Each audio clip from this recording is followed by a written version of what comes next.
웃기면서도 조금 슬픈 사건이 터졌습니다. 일명 조국 마스크 사건입니다. 미래통합당 김미애 의원이 김종인 비대위원장과 함께 정은경 본부장을 만났습니다.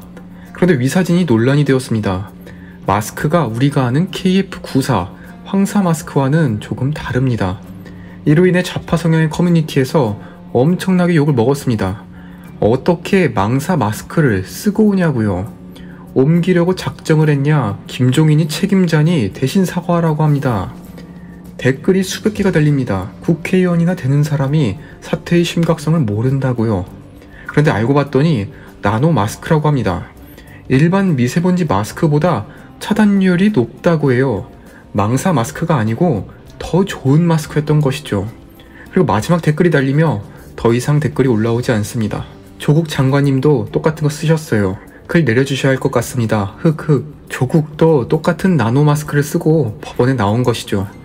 짧지만 강한 조국 마스크 사건입니다. 저는 너무나 슬픕니다. 어떻게 여론이 이렇게 휘둘릴 수가 있는지 말입니다. 그리고 조국도 썼으니까 뭐라고 하지 말자가 뭡니까? 애초에 문제도 아닌 것을 갖고 와서 미래통합당을 비판하는 사람들은 마치 돈을 받고 하는 것 같습니다. 제가 오늘 조국의 마스크 사건으로 시작한 이유는 조국이 드디어 끝을 보이고 있구나 짐작이 가기 때문입니다. 이렇게 여론은 조국을 밀어주고 있어도 그 핵심 지지층이었던 법원과 판사, 운동학원이 등을 돌린 것이죠. 오늘도 열심히 준비했습니다. 구독과 좋아요 정말 많은 힘이 됩니다. 우선 법원의 반란에 대해 살펴보겠습니다. 이게 법무부 장관인지 페이스북 장관인지 최근 조국이 SNS에 검찰이 자신의 딸 의혹을 기만적으로 조사했다는 글을 썼습니다. 그런데 재판부가 한마디 했습니다. SNS를 통해 사실이 아니다라고 주장하는 건 자중할 필요가 있다고요.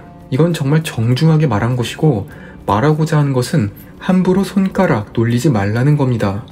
자기 재판에만 신경 쓰고 그 외 자기의 가족에 대한 해명은 하지 말라는 법원의 권고가 내려왔습니다. 살다 이런 재판부의 권고 들어보신 적 있으신가요? 전직 민정수석과 법무부 장관이 자기 가족 변호를 SNS에 하다가 재판부한테 경고를 받은 것이죠. 정말 창피합니다. 법원에서도 참다 한마디 한 것입니다. 수사는 검찰이 하는 것이고 그 판결은 법원이 하는 것인데 마치 자기가 그 위에 있는 것 마냥 글을 쓰면서 여론을 흔들고 있으니 상황이 말이 아닌 것이죠. 특히 페이스북에서 참고인 조서를 공개하며 법조계로부터도 엄청난 욕을 먹고 있습니다. 형사소송법에는 검사의 조서를 다른 목적으로 다른 사람에게 교부하거나 제시하면 안 된다고 합니다. 이를 위반하면 1년 이하의 징역에 처하고 있습니다. 그러니 조국은 혹을 때려다가 혹을 붙이게 된 것이죠. 현직 판사도 조국의 반기를 들었습니다. 이 규정은 딱 조국과 같은 행동을 막기 위해 생긴 것이라고 합니다. 조국과 같은 유명인이 자신의 인지도를 이용해서 SNS와 같은 곳에 함부로 올리지 못하도록 한 형사소송법을 위반한 것입니다. 어떻게 피고인이 재판에서 자기를 항의를 해야지 왜 자꾸 SNS에서 변호를 하는지 모르겠습니다. 판사와 검사들은 자기 제목을 깊게 꿰고 있으니까 자기 팬들이 모여있는 SNS에 대고 계속해서 말도 안 되는 변명을 하는 것입니다. 적어도 법무부 장관이라면 법원에서 정당하고 합법적으로 대응을 하셔야죠. 그리고 형사법 교수가 형사소송법을 위반하면 그 아래에서 배우던 서울대 학생들은 뭐가 됩니까? 여태 조국이 법원을 어떻게 농락했는지 아시나요? 예를 들어서 검찰이 조국의 죄목에 대해 조서를 작성했다고 해봅시다. 10가지 중에서 한 가지 정도 정말 틀린 부분이 나올 수 있습니다. 그러면 조국은 그 한 가지를 갖고 틀리다고 조서 자체를 부정합니다. 법원에서는 조서에 적시된 범위에 한해서만 판단하기 때문에 검찰의 조서가 잘못된 점이 나오면 검찰의 손을 들어줄 수 없기 때문입니다. 그런데 이번 검찰도 칼을 갈았습니다. 조국이 이렇게 방해를 할 때마다 검찰은 공소장에서 틀린 부분을 고치는 식으로 대응을 했습니다.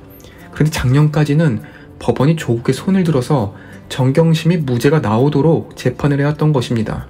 하지만 이번 SNS 일침으로 조국의 위상은 바닥을 찍게 되었습니다. 선긋기에 들어간 것입니다. SNS에 이런 글도 올렸습니다. 강수돌 고려대 교수가 비판한 내용을 캡처하며 내 자신의 한계 지점을 잘 짚어주셨다. 강남좌파의 강남성에 대한 비판은 당연히 감수해야 한다. 자신이 학문 연구와 권력기관 개혁에 몰입하면서 가족의 일상에선 경쟁공화국의 논리에서 벗어나지 못했다, 이렇게 말합니다. 이게 뭔 소리인지 설명해 주실 분 계신가요? 잘못을 했다는 것인지 아니면 자신들이 피해자라는 것인지 붕 떠 있습니다. 학문에 몰두하느라 경쟁공화국의 논리에서 왜 못 벗어났냐는 말과 인과관계가 성립하지 않습니다. 그러면 해석해보면 자기가 교수하고 검찰개혁하느라 자기 가족에게는 소홀히 했고 그로 인해서 자신의 딸 입시 비리에 대해서 방관했다는 말 같습니다. 그러면요, 이렇게 말씀하셔야죠. 죄송합니다. 제가 딸 입시 비리에 대해 큰 문제가 될 것이라고 생각 못했습니다. 앞으로 자중하겠습니다 하면 다 끝나는 것을 경쟁공화국이니 개혁이니 이런 말로 포장을 2중, 3중으로 하고 있습니다. 아버지가 이러니까 딸이 보고 자기도 잘못 안 했다고 계속 변명하는 거잖아요. 그리고 강남성이라는 말도 웃깁니다. 강남에 사는 성향이 무엇인가요? 자기가 자기 입으로 강남 좌파라고 말하는 것도 참 민망합니다. 고소득이지만 좌파라는 말인데 이것은 강남을 비하하는 말입니다. 요즘 강남 좌파라는 말은 내로남불의 다른 표현으로도 쓰입니다. 조국 본인이 말하길 나는 사회주의자면서 자유주의자다 라고 말하는데 저희 학교 교수님이 이렇게 알려주셨습니다. 사회주의와 자유주의자는 같이 갈 수 없다고요. 사회주의가 무엇인가요? 내가 빵을 2개 갖고 있으면 그 중 하나를 국가에 주는 것입니다. 그런데 어떻게 개인의 자유, 사적 재산권을 중시하는 자유주의자라고 말을 하는지 그 지적 수준이 드러납니다. 그리고 마지막으로 웅동학원의 반란입니다. 총학생 수 200명 수준의 시골 중학교에서 100억 원대 비리가 드러났습니다. 거기다가 웅동학원 측은 조국의 동생 조건이 개인 변호 비용으로 법인 재산을 사용하려 했다고 말하며 사실상 재판의 끝을 보게 되었습니다. 아니, 조국 본인, 부인, 동생, 딸까지 이건 뭐 끝내주는 가족 공동체입니다. 어떻게 보면 조국을 뒤에서 지켜줄 수 있었던 머니파워가 웅동학원이었는데 이제 조국과의 손절을 슬슬 해나가는 모습입니다. 법원, 판사, 검찰, 웅동학원까지 모두 등을 돌렸습니다. 이제 조국 장관에게 남은 것은 SNS밖에 없습니다. 법무부 장관의 말로가 페이스북이라니 참으로 안타깝습니다.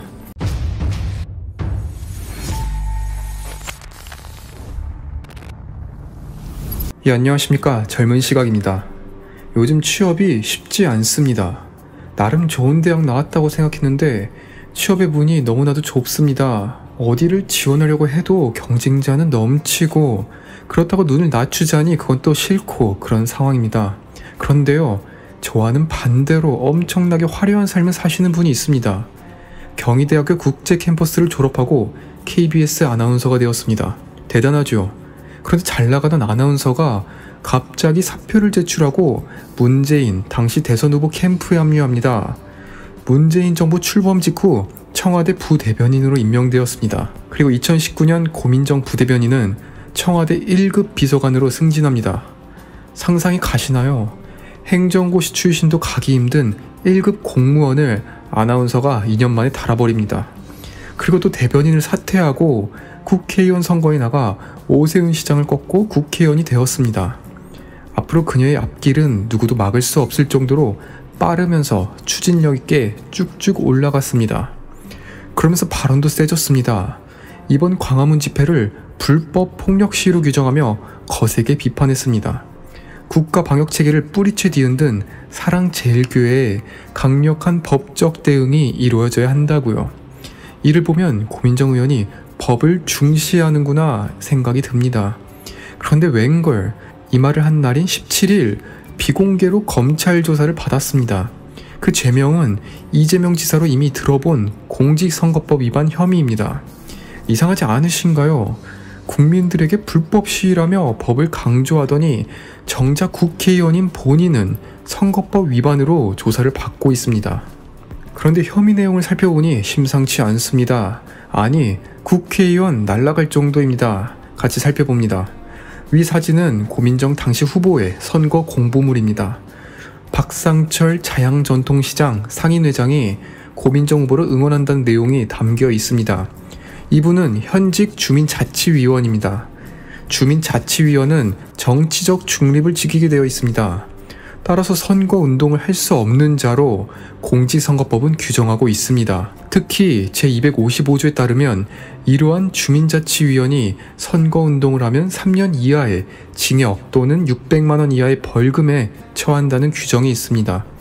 선거 공보물에 고민정을 응원한다는 글, 선거운동을 하면 안 되는 자리 사람이 선거운동을 한 것입니다. 이것은 명백한 사실입니다. 만약 이 죄가 드러남에도 법원이 무죄를 내린다면 다음 선거에서는 온갖 주민자치위원들이 선거운동을 할 것입니다. 그러면 어떻게 되겠나요? 동주민자치센터가 정치판이 되어버립니다. 그것은 절대로 안 되죠. 주민센터는 정치적 중립을 지켜야죠. 그런데 수사가 조금 이상합니다.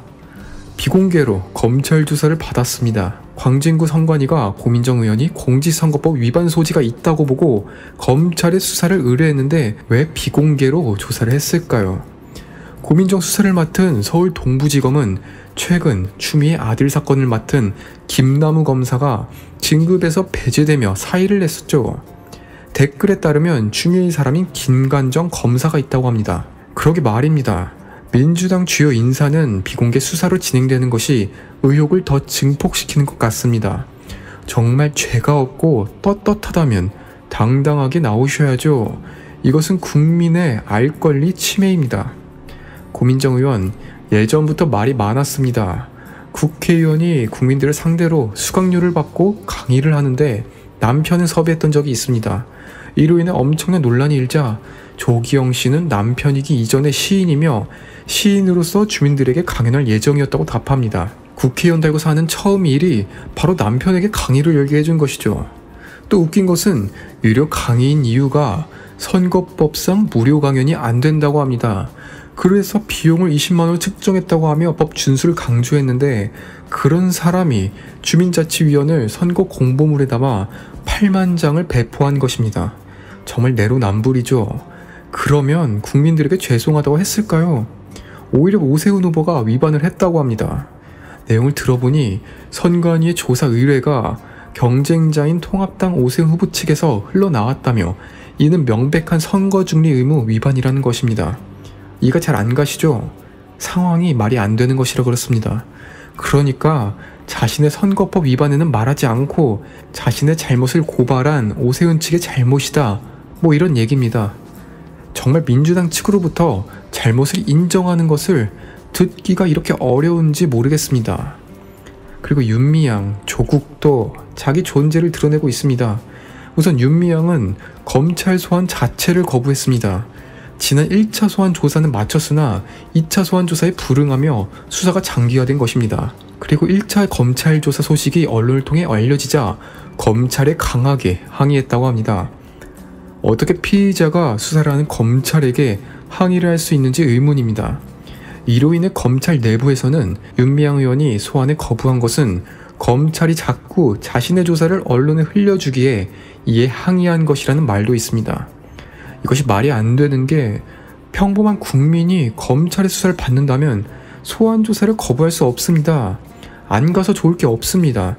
괜한 제목이 추가 안 되면 다행이죠. 이를 따지기 위해 윤미향 의원 측에 물으니 임시국회 일정이 잡혔고 전체 회의가 예정되어 있어 출석이 어렵다고 답했습니다. 그러면 검찰 소환 조사를 가지 않아도 되는군요. 좋은 정보입니다. 그리고 조국, 조적조 또 한 건 했습니다. 조국은 2013년 트위터에 시민과 언론은 공적 인물에 대한 완벽한 정보를 가질 수 없다.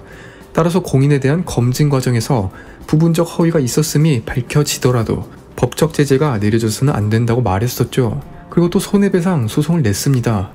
이번에는 유튜브 채널 가로세로 연구소와 출연자를 상대로 3억 원 상당의 소송입니다.